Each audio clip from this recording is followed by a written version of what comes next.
Hello, welcome everyone. Fergus Nichol here with the BBC's Business Matters. Yes, we're devoting this entire edition to China. Welcome to Business Matters. Let's welcome Andy Xie, an old friend of the programme, joining us from Shanghai. Andy, independent economist. Good to have you with us, Andy. How are you? Good. Excellent. Let's get started. 2 weeks ago, President Xi Jinping addressed a virtual gathering called the Climate Ambition Summit.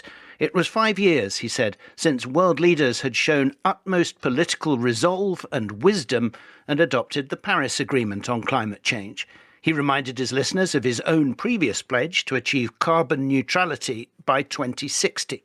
Now, he said, China was ready to go further, faster. He sketched out a series of commitments on carbon dioxide emissions, the share of non-fossil fuels in primary energy consumption, tree planting, and on wind and solar power capacity, all to be delivered by 2030.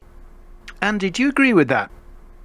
The first is that this carbon neutrality makes China relevant to the world, and China wants to be a good player. So the Chinese government will emphasize this for years to come. In terms of how to implement that, I think that they're still trying to figure it all out.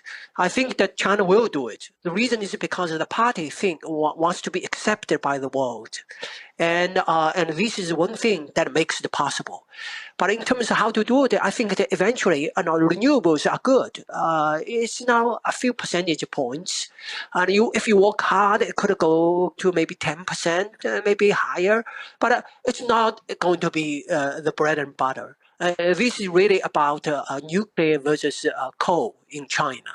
China does not want to become dependent on foreign technology. So that's why they will decide to do it only when domestic technology has become mature. So this is where I think the date they are waiting for, when the domestic nuclear power industry is mature, and they can churn out the nuclear power plants like coal-fired power plants.